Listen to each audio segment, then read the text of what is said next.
Okay, all right, let's do this. All right, Shelley, thank you so much for being with us this month. It has been a few months of trying to make schedules align. You are perpetually the most busy and productive person I know. Also, a mum of twins and another. So I don't know how you managed to do that. I certainly struggle, but thank you so much for your time today. Thank you so much for allowing us to interview you so that you can share your knowledge with the Healthy Aging Project.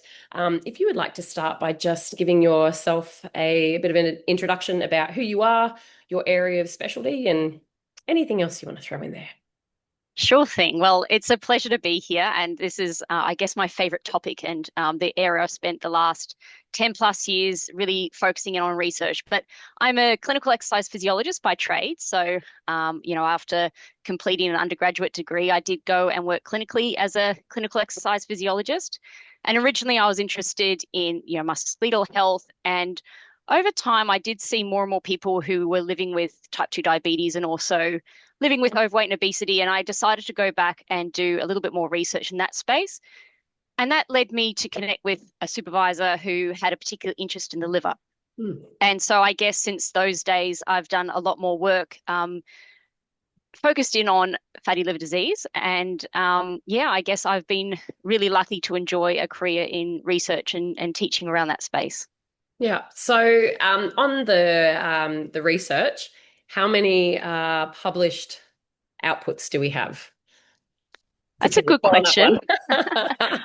one. I literally just had a notification saying one I'm co-authored on has been accepted. So I think it's now about 142, which is always nice to keep track of. But again, it's sort of not necessarily the numbers, but I guess hopefully the translation impact that those publications are having that means the most to me.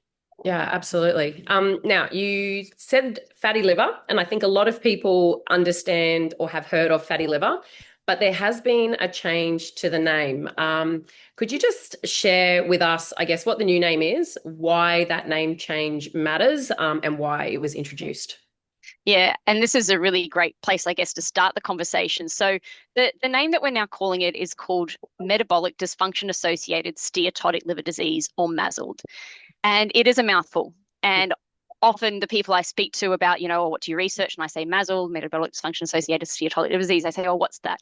And then I'll say, well, it's fatty liver disease. And the reason it was changed, so it used to be called non-alcoholic fatty liver disease, and it was first described. So, it's been well known for a long time that having excess alcohol can cause fat in the liver, and we know that alcohol-related liver disease is really, a big problem.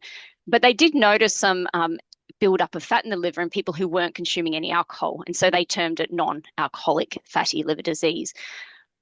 But the name had a few challenges with it, mainly that it was a little bit stigmatizing. I mean, even though it was non-alcoholic, having alcohol in the title was a little bit stigmatizing. And the term fatty has also been debated as to whether that's stigmatizing or not. So the name has been changed to represent, firstly, what underpins the condition, and that's metabolic dysfunction. And secondly, the steatotic is the more technical term of what fatty liver disease is. Hmm. And that's why we've gone with the new name of MASLD. Right, because something that I found really interesting in the research work that I've been doing with you was that you can be slim, normal BMI, and still have MASLD. And actually, being slim can end up with worse outcomes when it comes to MASLD. That actually really surprised me. Yeah, that's right. So there's, like most conditions, there is a genetic link, Mm. and they're finding, obviously, as the research is advancing, different types of phenotypes of MASLD. But to be diagnosed with MASLD, you need to have a couple of things. So firstly, you do need to have evidence of an excess amount of fat within the liver. And secondly, it also needs to be linked with either having type 2 diabetes or having overweight or obesity or metabolic dysfunction. So one or more of several cardiometabolic risk factors. So someone can be lean, have excess fat in the liver, but also have maybe some dyslipidemia or other markers of metabolic risk and be diagnosed with MASLD. It's often termed lean MASLD. Mm. Um, but one of the challenges with that as well is why they say lean, we don't necessarily know the body composition of that individual. So, they could have lower muscle mass and higher adiposity, and that might be why. But there is a genetic link, and that is the challenge with these conditions. Okay. So can you talk us through who is actually at risk? Like, what are the key risk factors? So anyone listening to this might think, okay, maybe I should go and speak to my GP about this. Yeah, so in addition to the genetic link, which is something you often don't know about, the key risk factors are things that like living with overweight or obesity, if you've got, dysglycemia. So if your blood glucose levels are, persistently a little bit high, if you've got other metabolic syndrome conditions, if you're low active, so not doing a lot of physical activity, if you have a diet that's high in, ultra processed foods or high in saturated fats or high in sugars and things like that. So it's a lot of, I guess, what we term, the diet and exercise factors, those little lifestyle factors, Yeah. but particularly living with obesity is a key risk factor. Okay. And are there any signs that someone has MASLD? Is there something that people should be on the lookout for so that they can go, okay, maybe I need to go and get this checked if maybe they don't have other risk factors at play? Yeah, and this is one of the biggest challenges with the condition. One reason why where the management is actually quite challenged is because there's no really specific, clear signals that you're living with the condition. And many people will have MASLD without knowing it. And that's why it's often termed a silent condition because, the symptoms are either, some people might experience right upper quadrant pain, so a little bit of pain, or fatigue, which I mean, fatigue is caused by so many things. So it's very non-specific factor, but fatigue and a bit of right upper quadrant pain. But apart from that, there's no clear signs or symptoms. So one thing that it usually gets picked up on is routine blood tests. So we do have a couple of liver tests that people do in routine blood tests that can, if they're persistently high, it can indicate that there might be something going on with the liver. The challenge is those enzymes can be elevated for other conditions. So it's not a yes or no answer. It's the start of a conversation that you would have with your practitioner. So if you had, I mean, if there was a family history of fatty liver disease or MASLD in your family, if you had a couple of the risk factors, concern if your waist circumference was a little bit higher, you could have as part of your routine blood panels these liver enzyme tests, and that can give you an initial indication. Right. So that's great information. And if people were to go to their GP and say, I want to have these tests done, would their GPs know what it is that they want? Are they going to be supported in this? Is there anything that they should take with them? I know from the work that we've done together that GPs have also indicated that they're not aware, or some, I should say, some GPs are not aware of some of the risk factors around MASLD, and they're relying maybe on blood tests and being lulled into that false sense of security. So I guess, sorry, that's probably not the best question that I've just asked there, but I guess the question is if they go to the GP and ask for help with this or they want to get tested for this, is that something that the GP would be able to organise for them? Yeah, and I guess you've raised a couple of interesting points. So we talk about MASLD being, it's highly prevalent. It impacts up to 38% of Australians. That's Where you crazy. compare that to something like type 2 diabetes, which is another, high burden and costly condition and challenging the lives of many Australians. But the prevalence in Australia is about 5%. But Yeah. everyone knows about type 2 diabetes. No one knows about MASLD. Yeah. And the name change has also potentially challenged that, at least in the short term. But we do also have in primary care, I mean, primary care practitioners and GPs have to be knowledgeable of so many different conditions. And Mm. we are finding that awareness of MASLD in the general health setting, as well as the community, is really low. Now, there are a lot of changes globally that are happening. The World Health Assembly just recognized MASLD or steatotic liver disease as a priority, and there should be many, many campaigns in the near future happening to really work on increasing awareness. And, within Australia, there's some really great researchers and teams who have put together resources for GPs in Australia, because really with the high prevalence of MASLD in Australia and the fact that most people can be managed in primary care with community resources, that really is the primary site of entry into care for MASLD. So it is the right place to be having the conversation. And if someone was concerned about it, they could bring some resources from, or even just say to their GP, look, I would like to consider whether I have MASLD. I've heard that there's some standard blood tests that you can do. There is an index called the FIB-4, and this is it stands for the fibrosis 4 score. And it's based on some really routine blood tests as well as your age. And it can give you a score that really tries to predict the risk of having advanced fibrosis, which is the much more severe, I guess, complication of MASLD. And they're really wanting to target those who have those higher scores to send them to specialist care, to hepatology practitioners. Whereas if that FIB-4 scores, in a different range, in a lower risk range for fibrosis, people can be generally managed within the primary care team. But there's also an initial indicator looking at your bloods to say, okay, do we need to evaluate further? And we do have ultrasound devices, and there's a newer technique called FibroScan, which is at the moment is usually done through hepatology clinics. That give us a better picture of what's happening in the liver. So a specialist will potentially do one of those tests, the FibroScan test, but also ask a range of questions to rule in or rule out other potential influences of liver disease. Right. So if they went to the GP, they got their blood test done, it came back elevated, they might be asked to do repeat tests. If it stays persistently elevated, the GP might do this FIB-4 test with them, or maybe they've done that at the start and they've done it as a concurrent thing, and then they can possibly go and get the scan done of the liver and checking for fibrosis.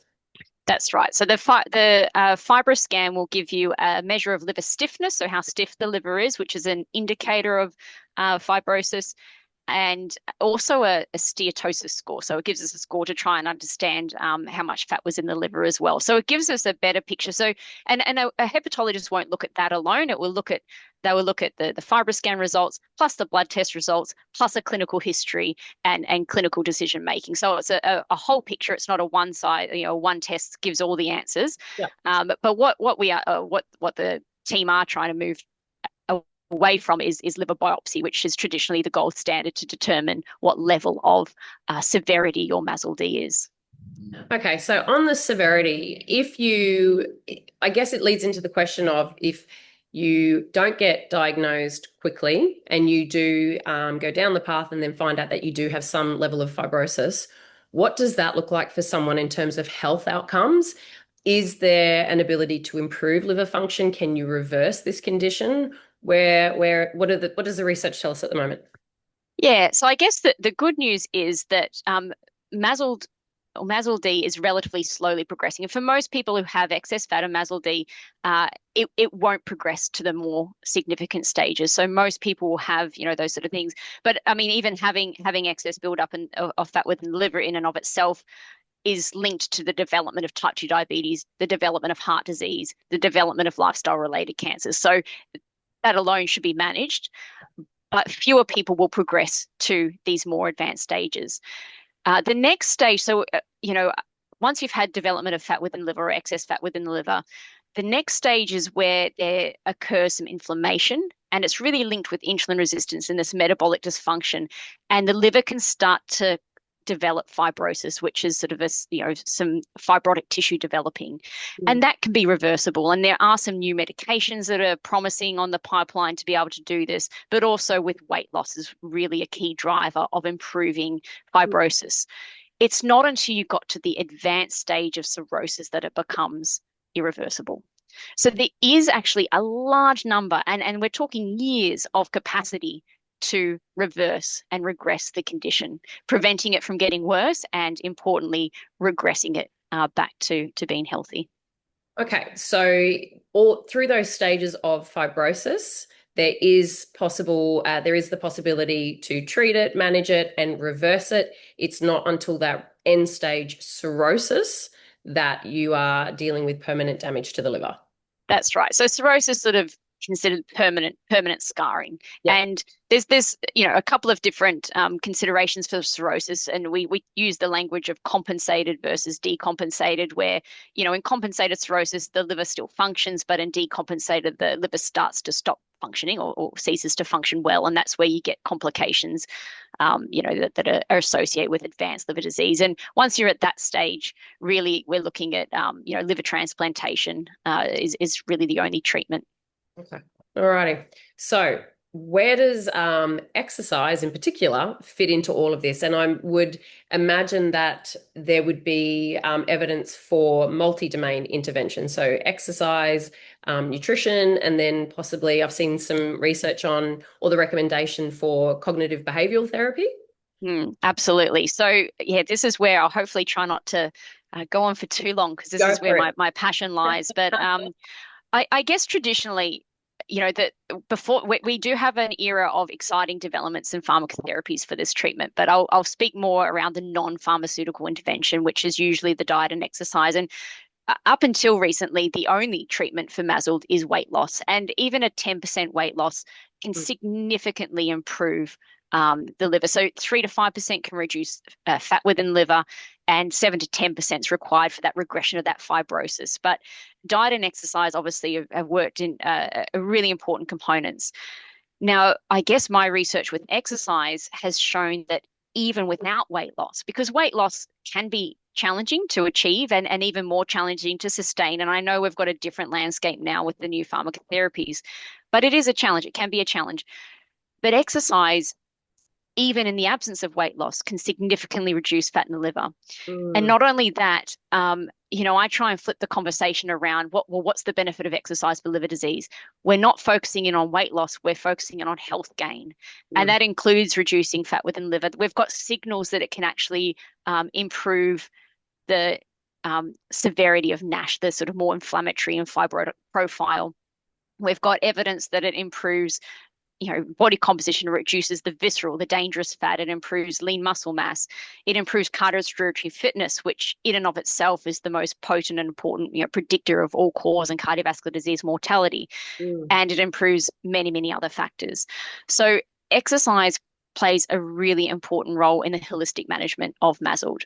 It goes hand in hand with our dietary friends, our diet partners, and the most commonly researched and promoted diet for MASLD is the Mediterranean diet. And again, even changing your diet quality, so changing to that more Mediterranean style approach to eating, whole foods, olive oil, those types of whole grains and low red meat and that type of thing can improve or reduce fat within the liver as well in the absence of weight loss. But obviously a hypocaloric diet, so one where you're actually having a caloric deficiency, that's required for weight loss to be achieved and then sort of sustained. So they go hand in hand.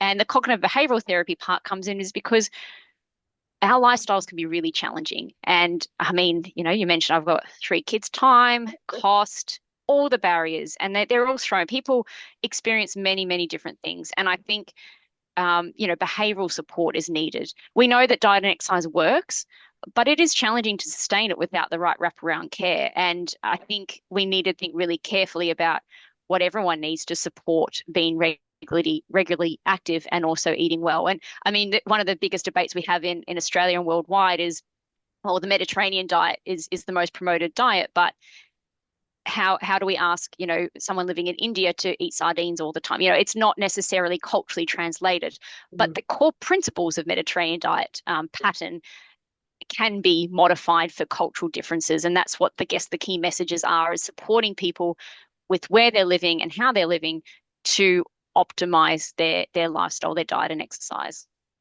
Right. And when you, in your experience, do you think that people are aware of how impactful exercise is when it comes to MASLD, or do you think they kind of perceive it as it's just one of those health habits that we're just told to do? Yeah, I think from my experience so far is that it's often considered a nice to have, not Yeah. a must have. And from my perspective, it's foundational. It is considered the cornerstone of therapy alongside diet, but it doesn't get the airtime in conversations. And particularly at that, the initial conversations you have with healthcare practitioners, the general practitioners or the hepatologists, they're focused on so much other aspects of the condition. And often the question doesn't get asked around, well, how physically active are you? And even if the question is asked, the advice that might be given is really non-specific. People who I've worked with have said, oh, I just get told to move more, eat less, lose weight. That's it. That's what they get told. And that's not helpful because I think we all know that that's kind of the goal. But without any clear guidance, resources, support, it's not going to happen. Yeah, it's kind of like that analogy when you tell someone to reduce your calories or whatever it is, drop your calories and lose weight. It's like telling a drowning person to swim. You just need Yeah, to swim more. exactly. Of course, I didn't think about that exactly. Yeah, So yeah. yeah, so I think it's not really, and I guess some of that's health system related. So we're very lucky in Australia that we have accredited exercise physiologists, where we've got a whole workforce who's trained to manage these types of conditions and manage and support sustained behavior change. And Yeah, that's a real function. But when I talk to my international colleagues, many don't have that access. yeah. And it's a work in progress. And I guess we're trying to develop resources that can be accessed, online. Um, but that is the big challenge. Yeah. So something that you said before was about being time poor, and I think that's something that a lot of us experience. After having spent so much time with yourself and with Jeff, I obviously have a bit of a bias towards HIIT. I do like the high intensity interval training. I like it for so many reasons, but one of the things that I find when I talk to people is that there is a misconception that it's not safe. There's a misconception that it's, killing yourself doing it. There's a lot of, I guess, misconceptions around it, but you actually did a trial, the HIIT NASH trial, and I thought that was a really interesting study, and I was hoping that maybe you could tell us a little bit about it and what it was that you actually found from this trial. Yeah, sure. This is one of the favorite studies I've ever done, and it I guess it lends it to what you said before, is that many people think vigorous exercise or high intensity exercise isn't safe. And what I've learned from talking to many healthcare practitioners is often they will have implicit bias where they will judge their patients, and this is not through conscious bias, but they'll think, oh no, they won't be able to do that, so I won't talk to them about it. And most of the people who I talk to who are, lived experience people living with NASH, which is one of the more, it's slightly more progressed form of MASLD. It's now called MASH, metabolic dysfunction associated steatohepatitis. Is that, yeah, they were nervous about getting their heart rates up too high. They were nervous about doing high intensity. They thought it wasn't safe. So Mm. we got them into our lab here and we looked at what we call the 4x4 HIIT protocol. So it's called that because there are 4 intervals of 4 minutes at high intensity exercise. So the exercise we're looking at is between 85 to 95% of the heart rate peak, and it's interspersed with 3 minute recovery periods. Now, I have some amazing videos of some of my incredible participants doing this, and I like to show it in the talks I give to doctors because one of the key things is that high intensity for some people Mm. is walking briskly up a treadmill or pedaling against resistance on a bike. Yeah. It's not sprinting. We're Mm. not doing anything crazy here. Mm. And we progressed it. We did the first week we'd do 1x4, then the second week 2x4, then 3x4. But by the fourth week, our participants were doing 4x4. And one of the key things I wanted to look at there was feasibility. Did they stick with it? Could they meet the heart rate targets? Could they work hard? Did they show up? And we had such incredible results for adherence. So almost all sessions were attended. Everyone met the heart rate targets for all of the intervals. And the ratings of perceived exertion were very high and matched their heart rate. So they felt like they were working hard and they were working hard. And it was then we had also health benefits, so improvements in exercise capacity. And an important clinical outcome was an improvement in peripheral insulin resistance, which Yeah. we measured by a technique called a euglycemic hyperinsulinemic clamp, which basically means people are better able to process or take up glucose in their system. So some really great health outcomes. But for me, that adherence data and the enjoyment factor, we did some interviews with our participants and they enjoyed it But interestingly, this is another big learning for me was I was so excited about the blood glucose and about the blood pressure and about the waist circumference. But in our interviews, what our participants reported was they felt more energetic. They felt like they were turning back the clock. Their Mm. body pain was going away. And this has made me really shift my thinking. And even now, what I prioritize in my clinical trials are patient reported outcome measures, patient important outcome measures, because that's what matters and that's what keeps them going. It's that knowledge that, gosh, I'm actually so. As I mentioned, fatigue's a common factor in MASLD and a common factor in many chronic conditions and also in general daily life. So that's a big barrier to starting exercise. Yeah. But to know that exercise can actually make you feel better can often get you started and keep you going because you know how much better you feel. Yeah. And in my own experience, I've also found that people are much more inclined to do the high intensity, even though it is working at higher intensities. It's more interesting. They enjoy that. And the like the undulating up, down, it gives you something to think about. And you get through it and you think, oh yeah, I can do another one and off you go again. Whereas the Yeah. moderate intensity, often people sort of, you know, nod off a little bit while they're doing it. Yeah, I had the same experience, and there was a real sense of achievement as well. I think more so than other studies I've done with more moderate. Often, yeah, we put the TV on, we pedal for 45 minutes, a little bit of huff and puff. But this is achievable, and there's a lot of encouragement. There's a lot of, oh, I can do this.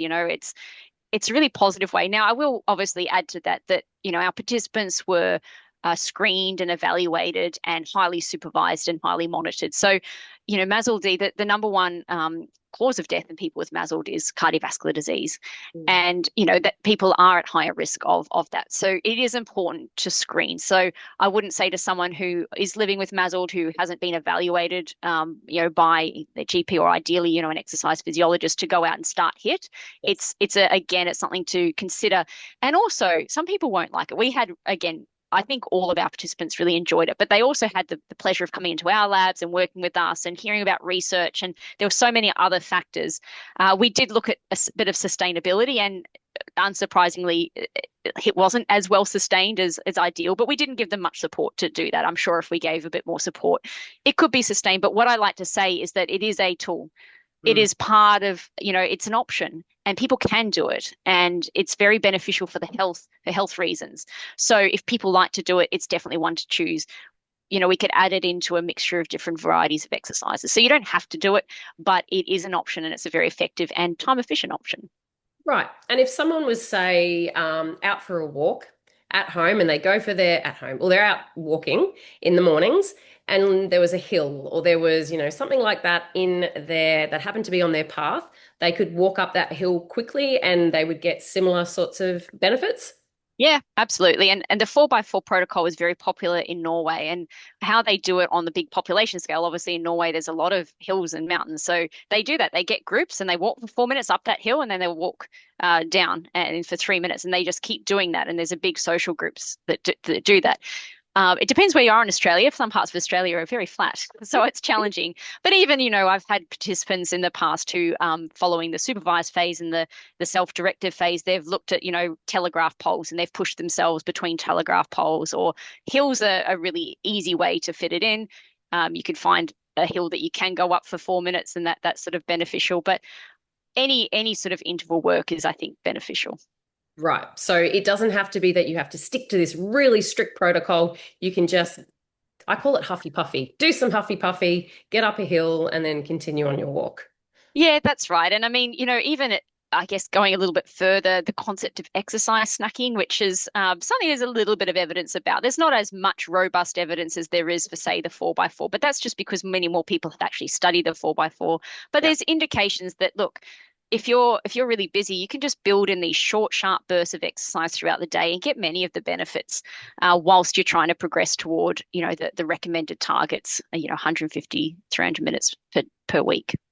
Right. So on the exercise snacking then, so they've just been diagnosed with MASLD, they're probably feeling a little bit overwhelmed, not quite sure where to begin, and they want to get started with some exercise, but can't afford to go to the gym. They're at home. It's just them and themselves. What would be the minimum dose or the most important thing they could do today, right now?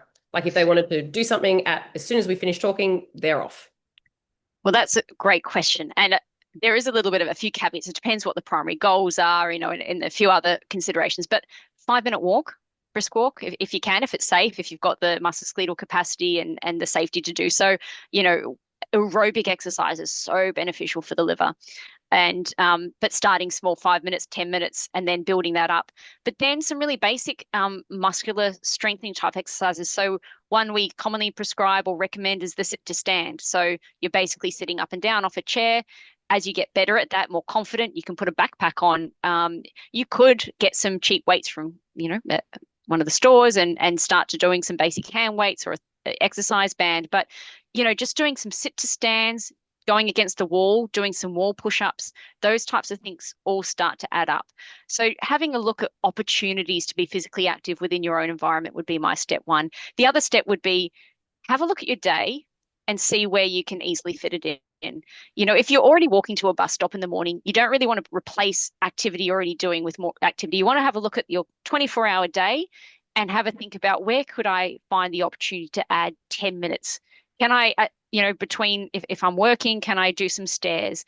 Can I take something like that? Try and do a bit of an audit of your environment, of your day, and say, where can I fit it in? And then know what you should be working toward and start to build that. But remember, if you do need support, hopefully there is support out there to find. Okay.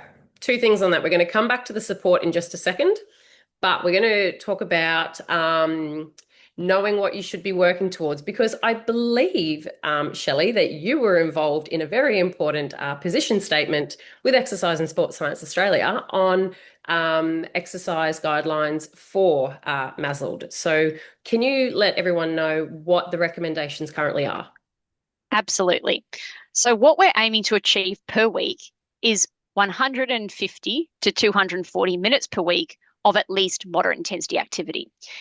Now, there's a few things I'd like to add on to that is we've done studies ourselves and there were evidence in the literature that even 135 minutes, so that's 3 45-minute brisk walks, is sufficient for reducing liver fat. Wow. And so that's that's kind of, yeah, that's just, and when we talk about moderate intensity, often I get asked, well, what does that mean? And I like to use the talk sing test. So if you're going for a walk and you're able to sing beautifully, you're not walking hard enough. That's too easy. So if you're singing, probably need to push a bit further. But at the same time, if you're walking so hard and so fast that you can't talk, that's vigorous. That's too hard. So you want to be able to talk a little bit, have a bit of huff and puff. Yep. So that's moderate intensity. So it's nothing too crazy. So, if you're looking at over the week, 3 45-minute walks or, starting to do 5 days a week of 30 minutes huff and puff exercise. On top of that, it's good to do at least 2 days a week of muscle strengthening exercise. And the conversation changes a little bit as well if you are actively achieving weight loss. So say you are on one of the new pharmacotherapies that are really beneficial for weight loss, or if you're actively losing weight through a low-calorie diet, that's where the muscle and lean component becomes probably, a higher priority. So I'd really be making sure you hit those resistance muscle strengthening exercise, as a priority. Okay. I'm going to ask you really quickly because I haven't prompted you on this one, but you've mentioned it a couple of times, and I know I'm going to get asked. Everyone's going to want to know about this. The GLP-1s. Everyone's talking about them at the moment. What is the benefit of a GLP-1? I mean, it's obviously going to be early evidence, but there is some evidence that they're good for people with MASLD. Yeah. So, and in Australia, Wegovy's just been indicated for use in MASH. So it's a certain level of MASLD that it's been indicated for. I don't think it's on the PBS yet, so I think there's still a bit of cost available. But there's also another drug called resmetirom, which is available for some people with some level of MASLD as well. So there's a couple of therapies available now. But yeah, the GLP-1 agonists, the pharmacotherapies, and they're showing huge benefit in the liver, significant improvements in liver fibrosis and liver fat, obviously really driven by significant weight loss. One of the things that's missing from the literature, and I guess where you and I come in, is there's not good evidence around what's happening to body composition, muscle tissue, skeletal muscle mass, bone mass, and function. There's definitely a risk to benefit ratio. The benefits of these medications for many people are so profound, but we should be thinking about let's optimize the health outcomes for people on these medications, and that includes let's see how we can build physical activity and diet quality around this to make the optimized benefits from these medications. Right. So, and that's just if you're taking whatever medication that your GP has prescribed you, you're also eating adequate protein and then doing your resistance training, doing your aerobic training. And that's to prevent the losses of lean mass and including like muscle and bone. Yeah, that's right. I mean, you with the substantial weight loss, you are absolutely going to lose lean mass. Mm. But that's not necessarily something, that will happen if you are on a diet. It will happen if you're in bariatric surgery. And um, I think what we're trying to do is minimize the losses Yeah. and optimize the function and the Mm. quality of that muscle tissue. So Yeah. again, there's a lot of work to be done in this space, but to do strength-based exercise to try and reduce the rate of loss of muscle mass, improve its function, its strength, and to hopefully maintain some bone health as well. I think that's the key. And from, again, I work a lot closely with some dietetic colleagues, and they would say, look, a lot of people just don't eat anything, or their food intake reduces so much, but the quality of what they're choosing to eat often doesn't change. So, and because it's not on their mind, food choice, it needs to be so protein, as you mentioned, but also high quality foods, and Yeah. getting the vitamins and nutrients in is really important. Right. So on that, and then what you said before about having that support, and that will lead us into where we're going next about the current model of care that's in Australia and the work that you're doing right now. But if someone gets this diagnosis, what supports are available to them, like in terms of like what you're talking about, the dietetic support, the exercise physiology support? Obviously, they go and see their GP, but they will need specialist referral. So how does that all work at the moment? Yeah, and this is where it's really individualized. And one of the challenges is if you get diagnosed and you're being managed in, say, a tertiary center like a hepatology clinic, Mm. they don't have the capacity to put an individual on a care plan that, is usually done at the, by GPs to help people see different allied health professionals to support a holistic, health, wraparound for the calendar year.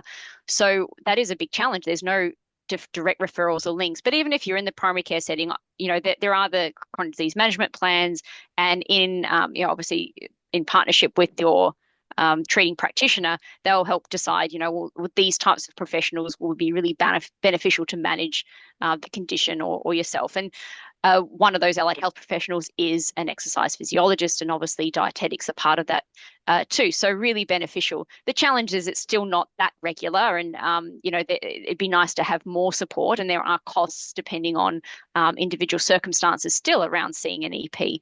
So I think those are some of the challenges. Is there's some places where these referrals are not happening. I Yeah. think in Australia we have the capacity to refer in primary care, but it's not really been actioned as a priority. Um, at the moment, there are extra supports available if you're living with type 2 diabetes. But as I mentioned, actually, we often describe MASLD as the canary in the coal mine. It's one of the earliest indications that metabolic dysfunction is going on, and it often occurs decades before the development of type 2 diabetes.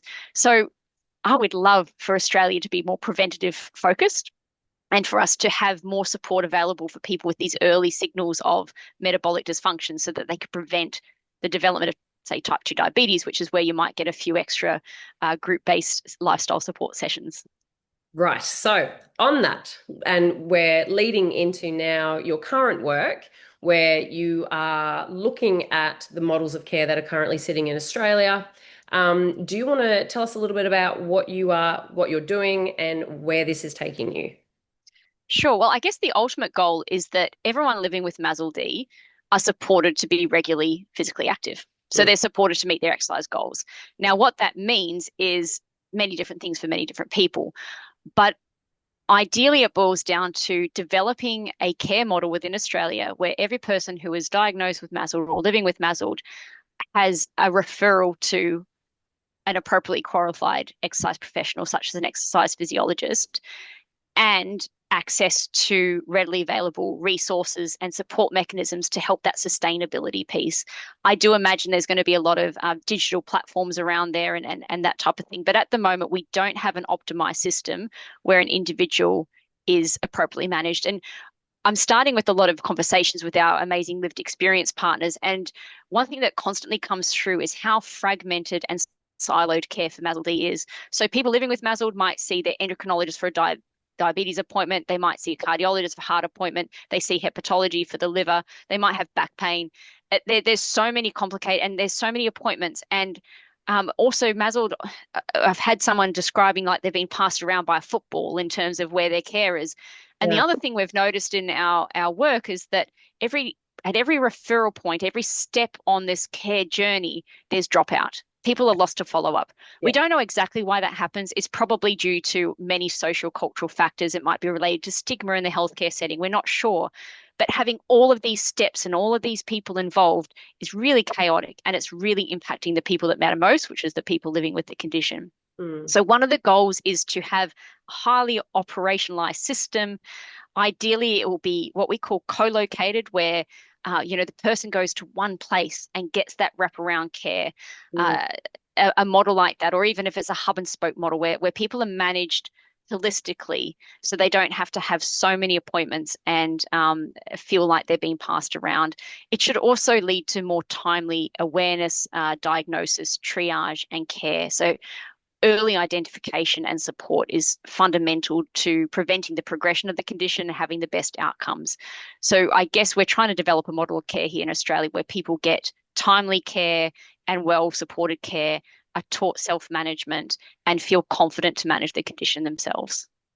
Right. So I have a question about that, but I feel like you've just led really nicely into that quote that you sent me, and it was about how it was the doctor who was talking about, or the researcher who was talking about the models of care, and how we're not just one organ, and it leads into this treating the liver, especially like alongside the kidneys, and that it's this um, I guess I use the word multi-domain because that's the world I'm living in at the moment, but it's this multi-factor or multi-affecting condition, and that it shouldn't maybe like you sit here and you see the liver specialist, but it's because it's so tightly associated with type 2 diabetes that maybe there's a better integrated model. What do you think about that? Yeah, I think it's really important. And I mean, in the literature at the moment and in the sort of clinical sphere, they're talking about cardio kidney metabolic disease, CK, Yeah, something like that. And yeah, then people saying, oh, add the liver in there, CKLM or something like that. yeah. And, that's the concept. And, often MASLD's called the liver manifestation of the metabolic syndrome. So, yeah, Mm. looking at having some specialist centers, which, maybe they call it metabolic medicine, or I'm not too sure exactly what they'll call it, but it's aimed at helping people with metabolic based adiposity related disease to be managed in a central setting, and they'll have people who will specialize in this area, and there might be some practitioners who upskill to the top of scope to learn a bit more about the nutrition. So they might be a medical doctor, they upskill in nutrition, they upskill in exercise care, so they can give some early information. Liver specialists, liver nurses could play a really foundational role in this space too, but then have clear referral pathways for those who need it, to diet, to exercise, to psychology for those who need that too. Right. So with just taking a step back just for a moment, when you were talking about the models of care and that attrition, so we're losing people along the way, who do you think is most at risk for that? And I guess I'd love to hear your thoughts on how you overcome that. And do you have any ideas around why we're losing these people? It's great questions. So one of an earlier qualitative piece I did where we interviewed many people, doctors and nurses from tertiary care centres. One thing that became clear is they would expect the GP to manage all of this type of care for their patient, but the onus was placed on their patient or the Mm. person to initiate that conversation. So the onus of navigating these complex healthcare systems often falls on the person. Mm. And I don't think that's the right model, because that's not, it's sort of so we need to have a very clearly defined role experience here. We need to know who's responsible for setting up appointments, who's responsible for following up, and that type of thing. So that isn't really, well, like, role definition is not really clear in these models in Australia at the moment. Um, what was your second question? The question was around who is most likely to fall through the cracks, why you think that maybe happens, um, I think it was just those two. Yeah. Yeah, so I mean, and this is really, I guess, who I believe, people who have quite complex healthcare needs. So there are many different systems that they're trying to navigate and many wait lists. I think it's largely linked to social cultural determinants of health as well. There are people from different cultures who have different levels of health literacy in our setting. And, people so I think culturally, logistically diverse individuals who aren't well supported in the Australian healthcare system, potentially have higher dropouts. I do think people who experience stigma, whether that be weight stigma or disease stigma, might be more likely to drop out. And again, in the clinical space and in the research space, there's a huge focus now on reducing stigma. But how Mm. that's actually been operationalized in our clinics today, it's unclear. So I do think that if people have any sort of apprehension around how they'll experience healthcare, they're Yeah. more likely to drop out. It's really interesting you say that because I would have worked over the last 20 something years. I would have worked with thousands of women. And a lot of the women that I've worked with have often are wanting to lose weight. And it's the battle that they've been on for forever and a day. And they will go and see their doctor for something completely unrelated to their weight. And the GP will say to them, you just need to lose weight. So I can only imagine. And I was diagnosed with Hashimoto's at the start of this year. And I immediately felt this condemnation, like, what did I do wrong? This is my fault. I'm working in health. Everyone's going to blame me and they're going to say I'm not going to listen to her because she's got Hashimoto. Like there's that health and that wellness, I guess, culture influence that goes on because of social media and the internet and all the rest of it. But I can only imagine that getting a diagnosis of fatty liver, if you have been dealing with weight-related stigma your whole life, that it's just you would just not want to go and see a doctor, would you? Mm. Yeah, absolutely. And I mean, there's a huge push now, even in the guidelines now around, how to support having patient-centered care around Mm. at least asking for permission to have that conversation. Yeah. I know you're here for X, or we're talking about this condition. Can I talk to you about your weight? Is that a conversation you're happy to have? And I don't think many people are giving that sort of power to their patients. And yeah, I think and that's why, I mean, I personally really like to shift conversations to health gain. And I mean, even in the broader context of obesity management is more than weight loss. It's Mhm. health, addressing health. Weight loss is a component of obesity management. So um, yeah, I think it's a really important area that we all need to be considering, and hopefully the models that we end up designing and developing are centered on patient-centered care, Yeah. shared decision making, Yeah. and has no stigma involved. And I think that goes back to, I think one of the most important things you have said, I mean, you've said so many good things in our time together, but I think one of the most important things that you have said was that health benefits can happen independent of weight loss. Even if you don't lose weight, even if, so you go and do your fitness, if you go and do the 4x4 or you go for a walk or you start doing exercise, you can see improvements in your fibrosis or the fat in your liver just by doing your exercise, independent of losing any weight. And I think that is such an exciting message that maybe doesn't get conveyed enough through, unfortunately, through social media or channels or whatever it is. Yeah, that's right. The benefits beyond weight loss with exercise are profound. And again, the liver fat, the cardiovascular fitness, the cardiometabolic fitness, or health variables, there's so much evidence for that. I do think the goal, depending on what people's body composition is, the goal should always be to optimize body weight or body composition. So it's always part of the picture, Yeah. but to focus on it puts up so many barriers. And what happens if you don't meet the kilo goal for the week? You feel guilt and shame, and you're more likely to drop out. And the Yeah. nice thing is with, I guess, the lifestyle considerations and putting exercise into your life, you might set a goal. Look, okay, just 3 times this week. One time I'm going to do my 10-minute walk. On Wednesday, I'm going to do some exercise snacks. I'm going to do some sit stands. I'll do this basic sort of strength program, and on Friday I'm going to do a 45-minute walk because I've got more time. And if you tick those off, that's it. Those are your goals, and you tick them off. You should feel a sense of pride because they're doing goals. They're not results based. They're sort of action based, and I think a lot can be gained from that. And having more energy, feeling better, having these sort of quick improvements in things like blood glucose, blood pressure, and whatnot can be really profound. And do you see that the model of care that you're developing and mulling over at the moment, do you see that those would be the focus and the marker, and there would be this real emphasis on these health related outcomes or fitness related outcomes? I think, I mean, there's going to be some key liver outcomes and body weight as part of that that will always remain. But I think one of the big focuses will be on patient-reported outcome measures. So, Mm. what matters to the patient and, quality of life and all that will become really important. But for me, physical function, cardiorespiratory fitness, and just physical activity levels, and for my colleagues, diet quality, and that will be as important as these clinical outcomes. Yeah. And I think for a lot of people hearing you talk about how important fitness is, I think that feels really achievable for a lot of people. I know that in the many women I've worked with, weight loss always felt like that thing that's just in the distance, and they'd lose weight, gain it back, lose weight. And I mean, we're talking cycles of 20, 30 years. So when you say to someone, we're really going to focus on getting you strong, getting you fit, Mm, and they start to tick those things off, yeah. empowering and it's encouraging because they realize, oh, okay, hang on, these are things that I can do. And I know that this is something Mm. that I can keep working on forever. And the natural consequence often of that is weight loss. And it just sort of comes along with the ride. And I think that's such an important message to share with people. Yep, absolutely agree.